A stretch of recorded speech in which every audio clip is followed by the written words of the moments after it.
how in the world would you say, I'm going to retire on this date, and then you end up and you have no idea what you're going to do, but you're going to get your cash flow that you want? That is such a disservice. Welcome to the Retire on Time podcast. I'm Mike Deckard, alongside David Franson from Kedrick Wealth. As always, text your questions to 913-363-1234. So instead of giving oversimplified guidance, we can get into the nitty-gritty. Remember, this is not financial advice, though. We're not making recommendations to you. This is for educational purposes only.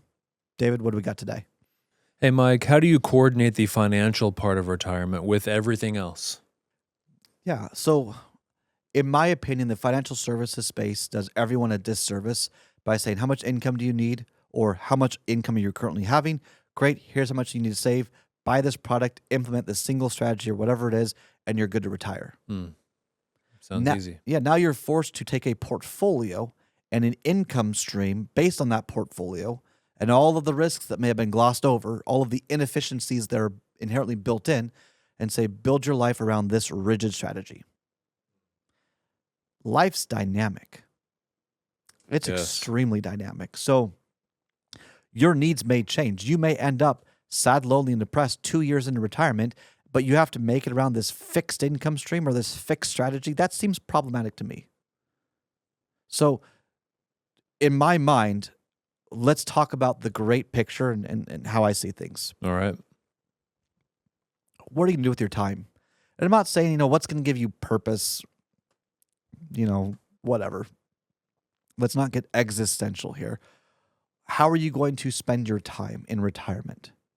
For some people, that might be hobbies. It might be additional pursuit, hopefully, of nutrition and exercise, family, spouse, meaningful relationships. Hopefully there's an intellectual pursuit of sorts, whether it's learning a new language, learning an instrument. Maybe you're pursuing humanities in that you're studying vigorously for a trip you're about to take, and then you go to Rome or somewhere else, and you're like, can you imagine if you spent 3 months researching the history and all of the stories of, the Catholic Church and all the art, that's in there, the painting of Michelangelo or whatever. Mm-hmm. And you learned all of this, the backstory and the context and the struggle, and then you go there. How much more meaningful is that going to be? Yeah, that'd be huge. How much more meaningful? So you have to have a lifestyle design, not based around a cash flow amount, but what's going to have that meaning, that sense of, I'm going to get up in the morning, I'm going to get up excited for the morning. Okay. Mm-hmm. Now, the way I look at lifestyle planning, it's really built around 3 endorphins. And this is glossed over in the financial services space completely, which is why I believe if I remember right, around 30% of retirees become depressed in the first year. That's a wild stat. So your work life, or if you were a spouse that was staying at home, your lifestyle design, as the other spouse was off to work, or whatever your family structure was, you were getting, if you were happy, endorphins called oxytocin, serotonin, and dopamine. These endorphins allow you to feel real good in a good way, a healthy way. Okay. If those endorphins aren't felt for a while, you may adjust your behavior so that you're trying to compensate for the lack of, and then you get too much of it. So overwhelming amounts of dopamine, for example. Oh. And then you go to feast or famine mode of happiness, which isn't happiness at all. And now you're ending up with less, you feel less. And so now you go down this ladder of despair, basically. I'm getting a little bit on the psychology realm for a second, but hear me out on this. All right, yeah. At that point, what do? You open the door for addiction. That's a terrible way to enter retirement. Really, and I'm not talking just about alcohol abuse. I'm not talking about pornography abuse. I'm not talking about I'm drugs or whatever. Mm-hmm. Because I think for retirees, a lot of the abuse or the addictions are going to be behavior based. You need the fight to feel validated. You need to express the anger. You need to express the manipulation or the control over someone, because that's a fabricated way of feeling these endorphins. And so you see the invisible divorce families, The ones where the spouses both worked and then they retired and then they felt empty and then they were just at each other and then they end up divorced and worse off in retirement. Or one spouse was working, one spouse was at home, and then they come together and they're feeling left with less. It's a lot of it is these three endorphins that they're feeling less of, and now this is feast and famine situation. Here's another psychological framework that you need to understand. It's called BLAST. If you are in retirement, bored, lonely, bored, lonely, angry, stressed, or tired, Okay. you're leaving the door open for some sort of addiction And who or came up with maladaptive blast? behavior. Where did I don't blast know, come from? Okay.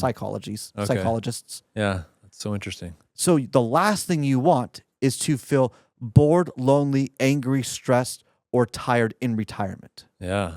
And it is possible to feel tired in retirement. Yeah. So my point being is, how in the world would you say, I'm going to retire on this date, and then you end up and you have no idea what you're going to do, but you're going to get your cash flow that you want? That is such a disservice. So how do you coordinate all of this? Yeah. First off, if you can and your work allows it, take mini retirements. Figure out the activities, whether it's physical, intellectual, or religious, whatever it is, that you're able to do activities and it gives you that good feeling. Structure your retirement with the day-to-day activities that you've got responsibilities. So you've got your travel years and all that's fine. The travel years are going to get boring at some point. So when that happens, you can't opt in to be your kid's full-time babysitter. That's not going to work well for anyone. Except for maybe the parents. No. No?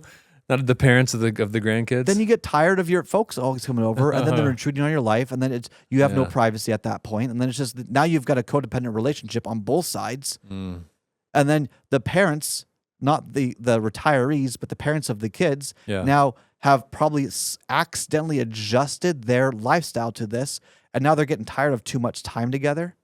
And so now they can't afford, because they had lifestyle creep. Now they can't afford to get rid of the parents unless they give us up. These are unintended consequences. Right.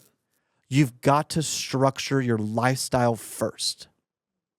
Once you have that, then you need to do a lot of due diligence on yourself about your health. Are you going to be healthy, work out, and eat well in retirement, or are you going to be gluttonous? If you're going to be gluttonous, fine. Just make sure you've got a lot more savings for healthcare costs if they should arise. Right? So, but do you see how you've got to structure things? You have to have the right expectations. You got to look at longevity. You got to look at family risks. You have to be able to say, okay, the healthcare industry is evolving in this way and that way. So once you have that lifestyle defined and you understand the health risks that you're going to have to deal with, when you understand your, I wouldn't even say behavioral risks, your own tendencies, because you're going to deal with people still, then you look at your legacy intentions. If you have legacy intentions, the last thing you want to do is put all of your assets into an annuity that's not going to give you any sort of legacy. Because they won't grow enough to leave anything. It pays you lifetime cash flow. Yeah. But, and you could argue, well, we're going to get lifetime cash flow and we're going to take some of the money and then save it. Why won't you just put less in the annuity or whatever your income strategy is and then try and grow it? That sounds like a better idea for me. Right. So you have to define first the lifestyle, then you define the legacy goals, then you bring it together and just run a simple plan. Does 1 + 1 = 2? You've got to back in the cost, and these are fun examples of, like, download all of your. This is a fun exercise, by the way. Download all of your transactions, all of your spending for the whole last 12 months. Put it into an Excel sheet. And then see what you really spend your money on and how much you're actually spending. Right. And don't say, oh, well, that was a one-off here, that was a one-off there. A lot of one-offs in life. How much is flowing in? How much is flowing out? Yeah.